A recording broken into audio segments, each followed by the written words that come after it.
In 2004, the broadcast in the Netherlands of this film, Submission, criticizing the treatment of women in traditional Islam, led to the murder of Dutch director Theo van Gogh. The Islamic radical who killed Van Gogh left a note pinned to the body with a knife that named the writer of the film, Somali-born Ayan Hirsi Ali, as his next intended victim. Ali was then a member of the Dutch Parliament and a critic of fundamentalist Islam, whose books include The Caged Virgin, an Emancipation Proclamation for Women and Islam. After repeated death threats, Ali resigned from the Dutch Parliament last year and moved to the United States. She spoke to VOA recently, explaining how the 9/11 terror attacks led her to become what she calls a Muslim atheist. I got into a conflict of conscience. Do I agree what is done in the name of the Quran, because that's what bin Laden and Muhammad Atta quoted? Do I agree with my God, or do I disagree? And if I disagree, I know I'm running hell. And so I had to work that out fast.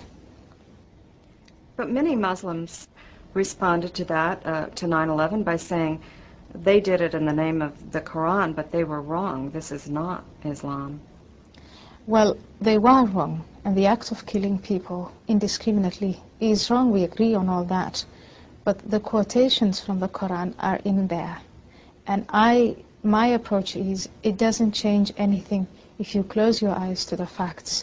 And we can only prevent other young people from subscribing to the wrong quotations from the Quran if we accept that those urges towards violence and domination are in the Quran, and then try and reform that and change that. That's my approach. However, rather than reform it, you found that you were no longer a believer at all? Well, I decided, first of all, and it's a very private decision, I'm not propagating atheism, but I decided that I do not believe in the existence of a hell and a heaven and a hereafter, because honestly I realized that was the biggest fear that I had to face when I got into this conflict of conscience. So in order to be in a good place in the hereafter, to go to heaven, I did not dare challenge God. And what I did was I decided to challenge what's written in the Quran by saying, I do not wish to be a part of a killing spree. I do not wish to be a part of domination. I want to live, and I want others to live. And I love life, and I love life on earth. So that's something that I relinquished for myself. But I do not propagate that every Muslim become an atheist. You've been very critical, though, of Islam and even of the Prophet. Yes, the Prophet Muhammad said that he is an example to us throughout.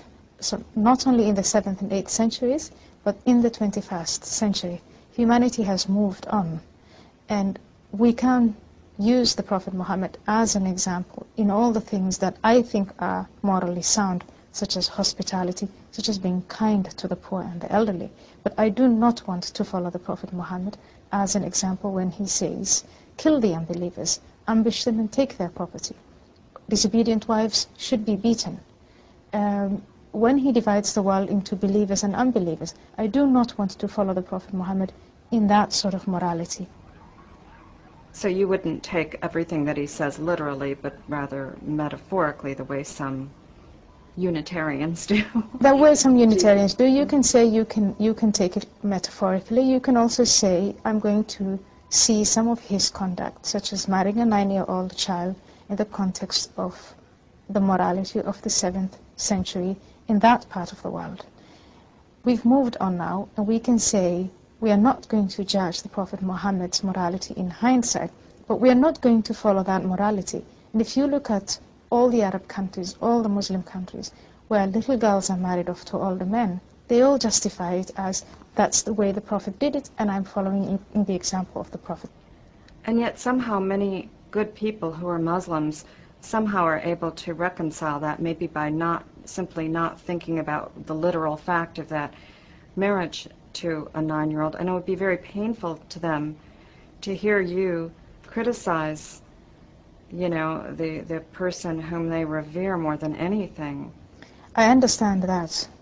But let's empathize with a 9-year-old child living in Saudi Arabia or in Jordan or in Sudan who is being raped night in, night out by someone who is 20 to 30 years older than she is, and say, and that man justifies his act in the name of the Prophet.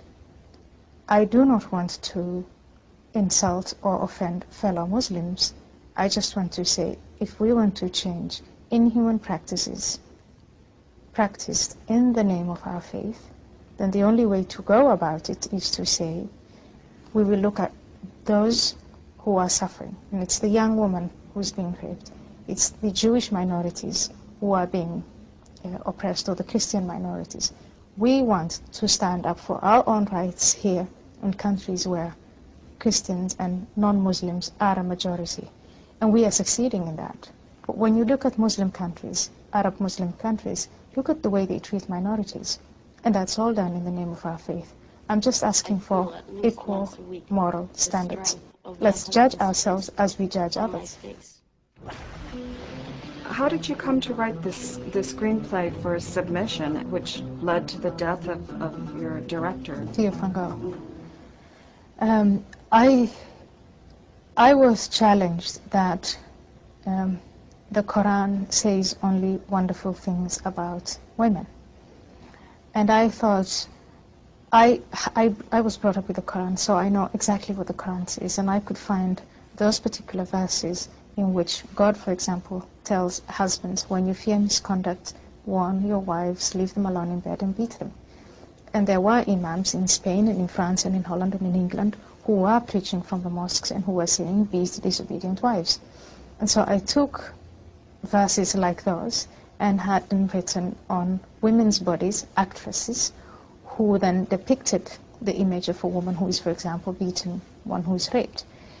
And that was to show, this is how it looks like. To you, it's a holy verse, but when it's carried out, this is what it looks like. And the man who killed Theo van Gogh killed him because he thought the verse was so holy. These were such holy verses, and they were written so great and so elevated, and they were written on a surface so low, women. And that was such an insult to God and to the Quran, that the man who directed and who made this needed to be killed. When we talk about a clash of civilizations, it's not a clash of civilizations, it's this clash. It's a clash of values, and it's this sort of mindset, the value that says a holy text is far more important than a human life, that I fight. Writer Ayan Hirsi Ali is now a fellow at the American Enterprise Institute. She spoke to VOA during a trip to New York. Carolyn Weaver, VOA News.